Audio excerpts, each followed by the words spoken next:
AI fail होऊ शकतो, पण कदाचित एआय दादा नाही. फिजिक्सचा पेपर त्याचं एक उत्तम उदाहरण आहे की कदाचित एआय दादाने पेपर आधीच दिला होता की नाही, या प्रश्नाचं उत्तर शेवटी भेटेल. आणि मग कमेंट करून नक्की सांगा की नक्की एआय दादा हा गेम चेंजर आहे की नाही. पेपर लिकर कशाला म्हणतात याला पुरावा लागतो. प्रत्येक गोष्ट कागदावरती भेटली पाहिजे. बोलून काहीच होत नाही हे सगळ्यांना माहित आहे. विश्वास माणसावरती नाही, पण शेवटी कलियुगामध्ये कागदावरती ठेवला जाऊ शकतो आणि कागदावरतीच विश्वास बसतो. हा आहे फिजिक्सचा पेपर जो तुम्हाला स्क्रीनवरती स्क्रोल होताना दिसत असेल. हो, माहिती हा तुमच्या डेस्कवरती आला असेल आणि काही जण तर पुरावे बघण्यासाठी आला असेल की खरंच खरंच एआय दादा काहीतरी गंमत करतोय का खरंच तो प्रश्न देतोय. सगळ्यांना एआय दादाचे 7 पेपर्स माहित होते आणि सगळ्यांनी एआय दादाचे 7 पेपर्स पाहिले होते. आता मी तुम्हाला गंमत दाखवतो की प्रश्न कसे अॅक्युरेटली तसेच्या तसे मॅच होतात आणि कसं ए टू झेड. आता जर तुम्ही प्रॉपरली पाहिलं असेल तर एआय दादाचे 7 पेपर्स मी प्रॉपरली वर्णकरण दिलेलं आहे. सुरुवात मी 1 मार्कापासून नाही, तर त्या सेक्शनने ज्याने सगळ्यांचा घाम फुटतो त्या सेक्शन पासून मी सुरुवात करतोय, ते म्हणजे डी. 12 मार्काचा सेक्शन आहे हा. पण हा सेक्शन हुबहूब अख्खाच्या अख्खा एआय दादाच्या पेपरमध्ये प्रेडिक्ट आधीच झाला होता. कदाचित तुम्ही लेट बघता हा व्हिडिओ, पण हाच पुरावा आहे की एआय दादा पेपर यायच्या आधी एआय ला सगळं आधीच काही गोष्टी ठाऊक असतात आणि त्या आता मी सिद्ध करतोय. व्हिडिओला जर तू नाही पाहिलं पूर्णपणे तर कदाचित भविष्यामध्ये काही पेपर्समध्ये तुझे मार्क कमी येणारच. आणि लाईक जर केलं नसेल तर नापास होण्याचे चान्स तर वाढतातच मित्र आता. कारण आता बघायची वेळ आली आहे आणि बघायची वेळ ही आली आहे की नक्की एआय दादा हा गेम चेंज करू शकतो आणि पेपर आपल्याला आधी देऊ शकतो की नाही. आता मी सुरुवात करतोय आणि माझी स्क्रीन जी आहे ती कम्पेअर करतोय. 31 वाला प्रश्न जो सगळ्यात अवघड मानला जातो आणि तो बऱ्यापैकी पेपर 8व्या मधून प्रश्न 19 मधून आलाय. हा माझ्या लेफ्ट साईडला तुम्हाला जो पेपर दिसतोय तो आहे पेपर 8वा. पेपर 8वा आपण ओपन केलेला आहे आणि आता बघूया प्रश्न 19वा, जो बऱ्यापैकी आपल्याला तसाच्या तसा आला होता. इथे आला आहे using analytical method obtain an expression for सगळ्यात महत्वाचं की फ्रिंज विथ. आणि तो same to same fringe width मला इथे प्रॉपरली दिसतो माझ्या माझ्या पेपरमध्ये, जो आपण खूप आधी दिला होता की derive an expression for fringe width. ही खूप महत्वाची गोष्ट आहे जी बऱ्यापैकी मुलांना माहीत नव्हती आणि जी आपण खूप आधी प्रेडिक्ट केली. 31 वालाच नाही, 30 वाल्या प्रश्नामध्ये पण तुम्हाला गेम सांगतो. पेपर 1 मध्ये क्वेश्चन नंबर 2 मध्ये 5 सेम टू सेम प्रश्न कसा असतो ना, तो आता नीट बघून घ्या. हा आहे पेपर 1. त्यांनी सांगितलंय की इथे मी प्रॉपरली सांगतो. क्वेश्चन 2 इथे दिसते की नाही दिसत, हे बॉक्स प्रॉपरली बघ आता मित्रा. पेपर 1 मध्ये क्वेश्चन नंबर 2 मध्ये 5 मध्ये आपल्याला जायचंय. अॅक्युरेटली तसाच्या तसा प्रश्न. येस, इथे बघ. इथे प्रॉपरली जर पाहिलं डिफाईन सेल्फ इंडक्टन्स, इथे जर पाहिलं तर define self inductance. Accurate same to same प्रश्न. अरे दादा म्युच्युअल इंडक्टन्स, अरे तो पण आहे पेपर 1 मध्ये क्वेश्चन 12वाच आहे. त्याच पेपरमध्ये खाली पुन्हा एकदा define mutual inductance same to same प्रश्न एसएससी बोर्डाला 2024 ला 16 फेब्रुवारीला विचारला गेला होता. मी सांगितलं होतं की एआय दादा ही गंमत नाही, अनालिसिस आहे. हा सगळा खेळ कागदांचा, कोडचा, अल्गोरिदमचा आहे.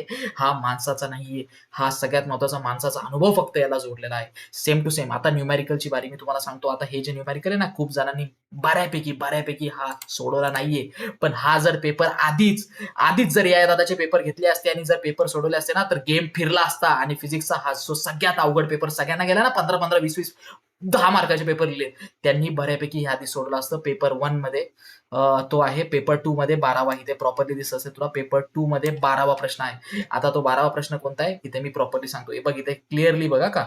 इथे फक्त सगळ्यात महत्वाची गोष्ट एक तुला माहित असली पाहिजे होती की क्वेश्चन 12 मध्ये इथे फक्त जर 100 टन्स म्हणजे कॅपिटल एनची व्हॅल्यू काढली तर सेम टू सेम तुला गणित भेटेल. कंडक्टिंग लूम एरिया दिलाय की नाही दिलाय. इथे पण एरिया दिलाय की नाही दिलाय. परपेंडिक्युलर नॉर्मल दिलाय की नाही दिलाय. मॅग्नेटिक फील्ड दिले किती 0.2 टेस्ला, इकडे 0.3 वेबर मीटर स्क्वेअर. याला रेड्यूस केले की नाही केले. रेड्यूस कुठला केले 0ला. इथं पण रेड्यूस कितीला गेले 1. येस, इथं पण रेड्यूस केले, बरोबर की नाही. टाइम किती दिलाय 0.1 सेकंड. इथं टाइम किती दिलाय 0.5 सेकंड. कॅल्क्युलेट काय सांगितलंय इंड्यूस ईएमएफ. इथे कॅल्क्युलेट काय करायला सांगितलंय induce EMF. Find the induce EMF. अरे भाई, झाला असता ना game change. Same to same प्रश्न यायला. अरे हा व्हिडिओ मला बनवायला वेळ लागलाय, एवढं अनालिसिस करायला वेळ लागलाय. अरे भाई, तुला तर आतापर्यंत तू बघतोय, अजून शेवटी गंमत बघ. अॅक्युरेटली वाक्य टू वाक्य रिपीट होणार आहे. आता पुढे गेल्यानंतर तुम्हाला सांगतो. आता हा जो क्वेश्चन आहे कम्पेअर आरएमएस. तुम्हाला सांगू ऑक्सिजन इथं जे आहे का, ऑक्सिजन दिसते का तुम्हाला, oxygen molecule at 27 degree Celsius. भाई सेम टू सेम. जर हा आला असता ना तर तो हायड्रोजनचा पण सोडवता पेपरला आला असता. आता ऑक्सिजनचा मी तुम्हाला सांगतो पेपर 4 मध्ये क्वेश्चन 28 आहे. पेपर 4 मध्ये क्वेश्चन नंबर 28 वरती जातो मी. तुम्हाला मी 27 डिग्री सुद्धा मॅच करताना दाखवतो. 27 डिग्री सुद्धा मॅच होते इथे प्रॉपरली बघा. इथे काय सांगितलंय, calculate the RMS speed of at 27 degree Celsius oxygen. ऑक्सिजनची सेम टू सेम आपल्याला बऱ्यापैकी 27 डिग्री सेल्सिअसलाच विचारलेली आहे. RMS स्पीड डिक्टो प्रश्न आहे. डिक्टो बोलतात ना, प्रिडिक्शन काय असतं, एआय खरंच प्रेडिक्ट करू शकतो. अरे त्याची ताकद कधी कळते माहिती का, जेव्हा ती गोष्ट समजायला होते. एआय अवघड आहे, एआय फेक आहे, नाही. एआय वरती विश्वास ठेवला जाऊ शकतो, फक्त समजायला वेळ जातो. हे लक्षात घ्या, आम्हाला सुद्धा समजायला वेळ गेला. आता पुढे तुम्हाला सांगतो प्रश्न 29. ओके, प्रश्न 29 वरती आता हा जो प्रश्न आपल्याला बघायचा आहे, RMS व्हॅल्यू तो सांगितली मी तुम्हाला प्रॉपरली आधीच आली होती पेपर 4थ्यामध्ये. आता इथे derive the relationship between coefficient of absorption. आता हा प्रश्न बघा पेपर 4 मध्येच आहे ना, एमसीक्यू मध्ये हा प्रश्न आलाय. रिलेशन बघा, ज्याने एमसीक्यू सिरियसली केली असतील ना एआय दादाची, त्याला एआय दादाच्या एमसीक्यू वरून मोठा प्रश्न देखील सोडवता आला असता. एक लक्षात घ्या, relation between coefficient of absorption and coefficient of emission. किती खतरनाक वाली गोष्ट विचारली होती. जर क्लिअरली जर हे एमसीक्यूचं जर आन्सर की पाहिलं असतं ना, आन्सर की पिवळ्या कलरची आन्सर की येलो कलरची जर आन्सर की पाहिली असती ना, तुला 29 वाला प्रश्न आहे ना प्रॉपरली सॉल्व्ह करता आला असता आणि संपूर्ण 4 मार्क तुझ्या खिशात असते. आता पुढे जाऊया, घाई नाही करायची, शांततेने करायचं. पेपर 7व्या मध्ये मोमेंट ऑफ इनर्शिया सॉलिड स्पिअरचा 28व्या प्रश्नाला मी सुरुवात करतोय. 28वा सॉलिड स्पिअर मध्ये आला होता, मोमेंट ऑफ इनर्शियाचा प्रश्न आला होता. प्रश्न पेपर 7वा, पेपर 7व्या मध्ये तो 2 मध्ये पहिला आला होता. नाही, मी सगळं क्लिअर करणार आहे, जरा थांबा तुम्ही खूप खूप गडबड करता. इथे प्रॉपरली टाकलं होतं बघा, राईट द फॉर्म्युला. क्लिअरली सांगतो तुम्हाला, इथे ही गोष्ट तुम्ही मिस केली, पण मी नाही मिस करून मी तुम्हाला सगळं दाखवणार. Write the formula for moment of inertia of solid sphere. विचार कर, जर फॉर्म्युला पाठ झाला असता आणि जर तू खरंच हे 7 पेपर मनापासून सोडवले असते, तर तुला हा 28 वाला प्रश्न आला असता. आता इथे हॉरिझॉन्टल कर्व्ड रोडचं मी तुला सांगतो, याच्यावरती प्रॉपरली न्यूमेरिकल आलाय. पेपर 2 मध्ये 15वा, पेपर 2 मध्ये जातो. टेन्शन घेऊ नको तू, अजिबात टेन्शन घेऊ नको, सगळं करणार आहे मी. इथं तुला सांगतो, इथे क्लिअरली दिलं होतं त्यांनी की फ्लॅट हॉरिझॉन्टल रोड कोइफिशियंट दिलं होतं, calculate the maximum space speed. आता जर मला सांग, जर हा प्रश्न तू प्रॉपरली सोडवला असता, तर बऱ्यापैकी 100% तुला डेरिव्हेशन आणि फॉर्म्युला माहित असता. नाही केलं, इट्स ओके.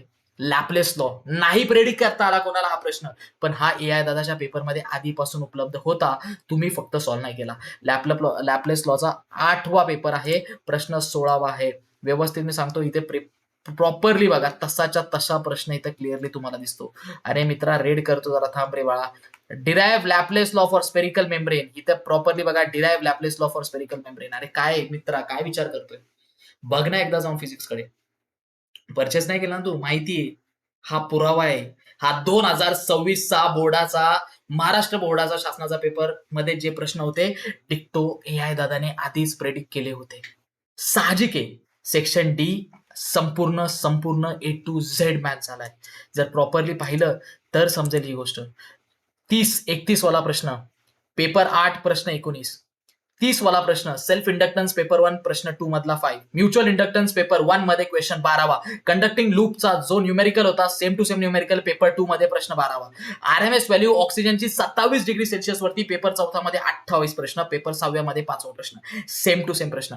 त्यानंतर derive in relationship between coefficient of absorption आणि coefficient of reflection, coefficient of absorption and emission आला होता पेपर 4 मध्ये पहिल्यामध्ये 3रा प्रश्न. मोमेंट ऑफ इनर्शिया सॉलिड स्पिअरचा डायरेक्टली फॉर्म्युला विचारला होता एआय दादाने आधीच तुम्हाला पेपर 7व्या मध्ये 2 मध्ये पाहिला. आणि obtain an expression for maximum स्पीडचा प्रॉपरली न्यूमेरिकल, इथे डेरिव्हेशन होतं आणि तिकडे न्यूमेरिकल होतं. जर फॉर्म्युला माहित असतं तर तेही झालं असतं पेपर 2 मध्ये क्वेश्चन 15वा. आणि लॅपलेस लॉ भाई कोणीच प्रेडिक्ट केला नव्हता. अरे ठीक आहे भाई, अख्खा लेसन कोणी घेऊ शकतं, पण सगळ्यात महत्त्वाचं प्रेडिक्शन आणि मायन्यूट लेवलला काम करणं खूप अवघड आहे मित्रा, खरंच खूप अवघड आहे. लॅपलेस लॉचा स्पेरिकल मेम्ब्रेनचा प्रश्न पेपर 8व्या मध्ये प्रश्न 16वा. हा आहे एआय दादाचे 7 पेपरची ताकद. आता मित्रा सेक्शन सी ची वारी. सेक्शन सी एकदा बघून घे, तुला पूर्ण म्हणजे एवढा आहे ना भाई, न्यूमेरिकल सुद्धा मॅच झालेलं आहे. सांगतो ना मी, जरा प्रॉपर सगळा सेक्शन सी मी तुझ्यासाठी ठेवलाय. होमवर्क पण देणार तुला, टेन्शन घेऊ नको की दादा खरंच या सगळ्या गोष्टी होतात का. या सगळ्या गोष्टी आपण करणार आहे. सेक्शन सी चा 26वा प्रश्न एनर्जी आलाय पेपर 8व्या मध्ये 14वा. पेपर 8व्यावरच आहे, टेन्शन घेऊ नको. पेपर 8व्या ग्रीन कलरचं मार्किंग आहे सगळं सेक्शन सीचे. Calculate the energy of electron in the first Bohr's orbit. इथे काय आलं होतं, energy of an electron in the second Bohr orbit आणि कॅल्क्युलेट द कायनेटिक आणि थर्ड. इथं थर्ड बोर ऑर्बिटचं विचारलं होतं, इथं फर्स्ट बोर ऑर्बिटचं विचारलं होतं. हा जर न्यूमेरिकल सॉल्व्ह झाला असता तर हा न्यूमेरिकल 26 वाला तुला डेफिनेटली सॉल्व्ह करता आला असता. टेन्शन घेऊ नको. आता इथे तुला सांगतो, इथे तुला काय विचारलं होतं माहिती का, what will be the magnitude of magnetic induction. Magnetic इंडक्शनचा प्रश्न विचार, मॅग्नेटिक इंडक्शन शोधायचं होतं. आता मॅग्नेटिक इंडक्शनचे दोन, पेपर 3 आणि पेपर 5 मध्ये प्रश्न आहेत. पेपर 3 मध्ये प्रश्न 22वा. पेपर 3 मध्ये टेन्शन घेऊ नको, सेक्शन सी सुद्धा मी तुला दाखवणार आहे. प्रश्न 22वा. सो 22व्या प्रश्नावरती जाऊया आणि इथे तुला प्रॉपरली सांगतो, derive an expression for magnetic induction. Same to same प्रश्न, त्यानंतर मॅग्नेटिक इंडक्शनचा फॉर्म्युला तुला माहित झाला असता. पेपर 5 मध्ये क्वेश्चन 22वा. पेपर 5 मध्ये आलोय, इथे सुद्धा क्वेश्चन 22वाच आहे. 22वाच क्वेश्चन आहे त्याच लेसन मधला, तोच प्रॉपरली आपण समजून घेऊया. ओके, घाई करायची गरज नाहीये, शांततेने समजून घेऊया. Calculate the magnetic induction centre at 180. हा सुद्धा मॅग्नेटिक इंडक्शन वरती प्रश्न आला होता. प्रश्न 24, गॅल्व्हनोमीटरला सगळ्यात महत्वाचा हा प्रश्न जो आहे तो आपल्याला अॅमीटर मध्ये कन्वर्ट करायचा आहे आणि व्होल्ट मीटर मध्ये कन्वर्ट करायचा आहे. न्यूमेरिकल आहे, पण मी तुला सांगतो, जर 7 पेपर सोडवले असते तुला एक्सप्रेशन आला असता. पेपर 6व्या मध्ये प्रश्न 21 आणि 22 एका खाली एक प्रश्न आला होता. पण ठीक आहे मित्रा, तुम्हीच केलाय केमिस्ट्रीला आणि बाकीच्या पुढच्या पेपरला 10वी वाल्यांनी तरी मिस करू नका. इथे प्रॉपरली बघ, explain the moving galvanometer is converted into ammeter in a given range. नंतर सेम तुला सांगतो की सेम तुला आलंय व्होल्ट मीटर साठी. ओके, व्होल्ट मीटर साठी सुद्धा प्रश्न आलेला आहे की तुम्ही बऱ्यापैकी ती गोष्ट, इथे अॅमीटरचा आहे आणि एखाद्या कोणत्या तरी पेपरमध्ये व्होल्ट मीटर देखील आला होता. सो ही गोष्ट तुम्ही मिस केली. आता प्रश्न 7वा, पेपर 2 मध्ये 7वा. प्रश्न 23व्या वरती जाऊया. आता इथे फक्त तुम्हाला सांगतो, फक्त व्हॅल्यू मॅच करायच्या, बाकी सगळं सेम टू सेम आहे. सामना जरा थांब, नाही घाई नको करू, प्रॉपरली तुला समजणार आहे, काही टेन्शन घेऊ नको. प्रॉपरली बघ, आता इथं 0.5 मोल आलाय, इथं 1 मोल आलाय. 1 mole of ideal gas expand isothermally, इथं सुद्धा isothermally from initial volume 20 litre पासून किती 40 लिटर. इथं काय दिलंय, 2 लिटर पासून 6 लिटर. टेम्परेचर किती आहे, 300 केल्विन. इथं पण टेम्परेचर किती आहे, 300 केल्विन. वर्क डन कॅल्क्युलेट करायचं, कॅल्क्युलेट वर्क डन. काय पाहिजे रे मित्राचं, बोल ना आता. नाही लक्ष लागत आहे ना, आता स्किप करून बघितलंय अर्धा व्हिडिओ, तर तू पटापट पळून पाहिलाय, नुसता पुढं करतो येडेवानी. नीट बघ ना जरा अनालिसिस. याला म्हणतात रिव्ह्यू व्हिडिओ, याला म्हणतात रिपोर्ट. अरे रिपोर्ट तर मी टाकेलच, एकदा व्हिडिओ बघून घे जरा शेवटपर्यंत, समजून जाईल की एआय दादा पेपर प्रेडिक्ट करण्याच्या लेवलचा आहे की नाहीये. का एआय दादाला एवढा सपोर्ट भेटला एवढ्या कमी दिवसामध्ये, त्याचं कारण आहे कारण एआय दादा तेवढा पेपर देतोय मित्र. हा विश्वास नाहीये, हे अनालिसिस आहे, हे कागदांवरती दाखवावं लागतं, सिद्ध करावं लागतं या गोष्टी. या सेम टू सेम गोष्टी अशा येत नाही मित्र, याच्यासाठी प्रॉपर अनालिसिस आणि प्रॉपर बारीक लेवलला अभ्यास करावा लागतो. आता पुढे गेल्यानंतर तुम्हाला सगळ्यात महत्वाचं फुल वेव्ह रेक्टिफायर ना, सगळ्यात महत्वाचं रेक्टिफायर आयएमपी कोणी सांगितलंच नव्हता. साहजिक आहे ना, मी सुद्धा काही व्हिडिओज मध्ये रेक्टिफायर बोलायला विसरलो होतो, पण एआय दादाच्या पेपरमध्ये रेक्टिफायरचा जो प्रश्न 2026 ला आला ना, डिक्टो एआय दादाच्या पेपरमध्ये होता तो आधीपासून. आता मी तो पेपर 4था मध्ये प्रश्न 3रा दाखवतो तुला. रेक्टिफायरचा प्रश्न बऱ्यापैकी जो तुम्ही एकदम डिक्टो पार, आउटपुट आणि इनपुट सगळे पार, आउटपुट आणि इनपुट सगळे. हे बघ इथं बघ क्वेश्चन नंबर 30, इथं क्वेश्चन नंबर 30 बघ, प्रॉपरली तुला समजेल. ओके, इथं बघ, इथं बोर्डाचा 21वा प्रश्न. Explain the working of full wave rectifier with neat circuit diagram. अरे शब्द सुद्धा तेच आहे. Explain the working of full wave rectifier, draw input output waveform. इथे पण सुद्धा सांगितलंय, draw input output voltage waveform. अरे इनपुट आउटपुट, अरे एवढा प्रश्न आधी प्रेडिक्ट होतो, शब्द आधी प्रेडिक्ट होतात. काय झालं, नाही बसत ना विश्वास. अरे मी सुद्धा व्हिडिओ काढायला ना, मला सुद्धा अनालाइज करायला 2-3 तास गेले. तू तर फक्त 10 मिनिटांमध्ये व्हिडिओ बघून गायब होणार आहे. विश्वास नावाची गोष्ट कधी बसते माहिती का, जेव्हा हे आपण स्वतःच्या डोळ्याने बघतो. माणसं तर बोलून जातात यार, माणसांवर काय विश्वास ठेवायचा आहे कलियुगामध्ये. विश्वास ठेवायचा आहे फक्त त्या कागदांवरती, ज्या कागदांवरती ही गोष्ट सिद्ध झाली. रिपोर्ट बोलत होते, रिव्ह्यू बोलत होते ना. अरे पहिलं वर्ष नाहीये, कागदांचा खेळ पहिल्यांदा रचलाय फक्त, बाकी अनुभव खूप जुना आहे. बघूया पुढे. आता डीप ब्रोगली, तुला आता एक सांगतो, ही न्यूमेरिकल आहे ना, न्यूमेरिकल कोणीच सॉल्व्ह नाही केले 20 वाला, कोणीच सॉल्व्ह नाही केले. एआय दादाच्या मुलांनी ना ते न्यूमेरिकल मध्ये आउट ऑफ मारून आलेत. या 20 वाला क्वेश्चन जो आहे ना, राईट साईडला बोर्डाच्या पेपरमध्ये दिसतोय, तो मी तुला सांगतो पेपर 2 मध्ये 14वा प्रश्न. एक्झॅक्ट प्रश्न दाखव तुला, एक्झॅक्ट प्रश्न. नीट शब्द आणि शब्द वाच, मी नाही बोलणार जास्त तुला, फक्त शब्द आणि शब्द वाचतो, फक्त शब्द आणि शब्द. इथे बघ, obtain expression for de Broglie wavelength विचारली. Associated with an electron accelerated from rest through a potential difference of V volt. Electron accelerate केलाय रेस्ट पासून आणि V voltage. Calculate de Broglie wavelength associated with an electron accelerated through potential difference of 100 volt. अरे 100 volt फक्त या दादाने वापरले, बोर्डाने 20 volt वापरले. विचार कर, जरा विचार कर, नको टेन्शन घेऊ. परत एकदा मी तोच प्रश्न दाखवतो. 20 वोल्ट आणि इथे आलेला 100 वोल्ट. डोक्यात एक विचार येत असेल काहीतरीच, ज्याला कारण माहितीये ना, आणि ज्याने एआय दादाचे पेपर खरंच पेपरच्या आधी सराव केला होता ना, त्याने जागून पाठ करून हे सगळं लिहून आला यार. एक तरी बंदा येतो असा, त्याने एआयचा प्रॉपर वापर केलाय. 2026चा बोर्ड प्रॉपरली क्रॅक केलाय. तुमच्यासारखं 10-15 मार्काचं नाही लिहायची सवय रे. जो खरंच मनापासून आई वडिलांच्या मेहनतीला जाणतो ना, तो हे काम करतो. 1000-2000 गोष्टी ना अशा फिरायला गेलो तरी उडवतो यार आपण. पण जेव्हा आपल्या सिलेक्शनची वेळ येते ना, जेव्हा आपल्याला सिद्ध करायची वेळ येते ना, तेव्हा सगळ्यात महत्वाचं की आपण ती गोष्ट हासिल केली पाहिजे. आता आता डिक्टो प्रश्न दाखवता. नाही नाही, टेन्शन घेऊ नको बाई, तू तू टेन्शनच घेऊ नको. 19 वाला डायरेक्ट डिक्टो प्रश्न दाखवतो तुला. भाई मी पण इथे बऱ्यापैकी आता डिक्टो प्रश्न तुला बनवतो. जरा थांब जरा. 20 प्रश्न आता इथे इथे इथे बघ, इथे इथे 20 आहे, इथे इथे 20 आहे, इथे 20 प्रश्न आहे. हा 20वा प्रश्न बघा काय. इकडचा कितवा प्रश्न आहे? इकडे 19 आहे आणि इकडे 20 आहे. Derive an expression for electric potential. Electric potential expression है due to point charge. Derive an expression for electric potential due to point charge. At a point due to point charge. Due to point charge. Due to point charge. Same to same. काय झालं? अरे answer की पण दिली होती मी. Answer पण दिली होती माहिती का? येलो कलरची ऑफिशियल आन्सर की सुद्धा मी प्रोव्हाइड केली होती. काय गंमत आहे काय माहिती, बघून घेऊ.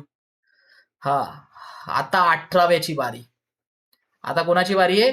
18व्या क्वेश्चनची बारी आहे. Define magnetization state. पेपर 7व्यातला प्रश्न 11वा. 7व्यातला प्रश्न 11वा. Define magnetization state their SI unit. काय म्हणतो मी, काय म्हणतो बाई, आहे का नाही game? Define magnetization state it's SI unit. Same to same आला की नाही आला? आला ना. हा, आता व्हॉट इज रिलेशन पेपर 1 मध्ये 11वा. टेन्शन घेऊ नको. इथे बघ, इथे इथे इथे इथे बघ, इकडे बघ. इथे तू बोलत होता ना रिलेशन बिटवीन परमेबिलिटी आणि मॅग्नेटिक ससेबिलिटी. बोर्डाचा सेम टू सेम प्रश्न आधीच आधीच 1 महिना अगोदर. लक्षात ठेव. Define magnetic susceptibility and magnetic permeability. Give the relation between them. Relation between them. Accurate relation विचारलं, रिलेशनच सांगितलं होतं आधी करायला. नाही जमलं ना, आता बस तसाच. टेन्शन घेता. इथे 17वा. आता विषय 17व्याची आली बघा. 17 पे खतरा अभी दिखेगा एआय दादा का कमाल. Obtain an expression for period of bar magnet vibrating in uniform magnetic field. लक्षात घे, बार मॅग्नेटचा प्रश्न आहे. व्हायब्रेट करतोय तो युनिफॉर्म मॅग्नेटिक फील्ड मध्ये. ज्यांना नाही येणार फिजिक्सचं थोडं पण नॉलेज, त्यांनी सुद्धा हा पुरावा बघा. हा पेपर 7वा आणि हा प्रश्न आहे 27वा. ग्रीन कलरने मार्क केलेले, टेन्शन नको. Derive an expression for period. Period विचारलं होतं की नव्हतं विचारलं? विचारलं होतं. Obtain expression for period. Yes, पिरियडच विचारला होता. कोणाचा? मॅग्नेटचा. कोणाचा? मॅग्नेटचा. बरोबर. कुठे करतोय? Vibrating in uniform magnetic field. कुठं व्हायब्रेट होतो हा? Vibrating uniform magnetic field. बाई बोल. अरे डेरिवेशन सुद्धा सेम टू सेम आहे. हा, ही कमाल आहे, कमाल. ये कमाल हे आहे दादा का. ओके, सो पुढे आता रेझोनेंट फ्रिक्वेन्सी. कोणी प्रेडिक्ट करता नाही आला, कोणी सगळ्यांनी आयएमपी सांगत बसले, अख्या लेसन सगळे सगळं सगळं सांगत बसले. अॅक्युरेसी कशाला म्हणतात ना, याला अॅक्युरेसी म्हणतात. आता विषय बघा, तुम्हाला मी सांगतो. प्रश्न 16वा इथे आहे. रेझोनेंट फ्रिक्वेन्सी. पेपर 1 मध्ये 13वा प्रश्न मॅच झालाय. पेपर 1 मध्ये 13वा. पेपर 1 बाई, हळूहळू, टेन्शन नाही. बघा इथं काय दिलंय? Derive an expression for resonant frequency. Derive an expression for resonant frequency. प्रश्न 13वा. अॅक्युरेट लाईन आधीच 1 महिना अगोदर. बोर्डाचा पेपर 16ला झाला होता ना, मी जानेवारीमध्ये 15 तारखेला या दादाचे 7 पेपर अपलोड केले. याला म्हणतात अॅक्युरेसी, याला म्हणतात. वरचं करा आता तुम्ही, एक एक गोष्ट करत बसा. मला काही गोष्टी सांगायच्या. आता विस्कस, इथे बघा, कॅल्क्युलेट विस्कस फोर्स आहे ना, आहे. अजून पण बाकी आहे पिक्चर. जरा थांब, अजून पण पिक्चर बाकी आहे. Calculate viscous force. Calculate viscous force. Paper 5वा 4था प्रश्न. पेपर 5वा 4था प्रश्न. ऑरेंज कलर मध्ये केलाय, टेन्शन घेऊ नको. Calculate viscous force. Same to same viscous force. जर हे सॉल्व्ह केला असता ना, तर हा प्रश्न मित्र आलाच असता. पुढे गेल्यानंतर तुला आता गेम दाखवतो जरा थांब. बायोट सर्वट लॉ पण आलेला आहे, मी इथं दाखवलं. तू कर बाई, टेन्शन तुला अॅक्युरेसी दाखवतो ना मी, अॅक्युरेसी काय असते. प्रश्न 6वा बघा का, पेपर 6 प्रश्न 31वा. प्रश्न पेपर 6 31वा. येस येस भाई, बघ इथं बघ, इथं बघ, तिकडे नाही, इथं स्क्रीनवरती बघ. Derive the expression for radius of nth orbit of electron in hydrogen atom. इकडे आला होता derive an expression for radius of nth orbit. याला म्हणतात सेम टू सेम. काही गोष्टी सिद्ध करायला लागतात, त्याच्यानंतर AI दादा आणि आपल्या क्लास ह्या सौरभ दादावरती विश्वास बसतो. गेम ट्रस्टचा आहे मित्रा, माणसावर नाही, कागदांवरती विश्वास ठेव. ज्यांच्या काही हे पेपर होते आणि ज्यांनी बोर्डाचा पेपर लिहून आल्यावर बघितलं, त्यांनी अख्खा खेळ बदलला. हा व्हिडिओ नाहीये, ही AI दादाच्या प्रोसेसवरती ज्यांनी ट्रस्ट ठेवला त्याला सिद्ध करून दाखवलं या सौरभ दादाने. Yes, AI can predict something, but you have to be with it. तुम्हाला ते समजलं पाहिजे, तेव्हा ती गोष्ट बदलणार, अन्यथा ती बदलणार नाही. काय झालं, नाही विश्वास, स्वतः करून बघ. टेक युअर टाइम आणि ती गोष्ट करून बघ. आणि आता सुद्धा जर वाटतंय की मी करू शकतो, तर मी तुला एक सांगतो, AI दादाचे 7 पेपर जर निम्म्या रात्रीला सुद्धा घेतले ना, काय निम्म्या अर्ध्या रात्रीला सुद्धा पेपर घेतला ना तू विकत, तरी सकाळी गेम बदलण्याची ताकद तुझ्यामध्ये येते आणि तेवढा कॉन्फिडेंटली तू पेपरला जातो आणि अख्खा खेळ बदलून टाकू शकतो.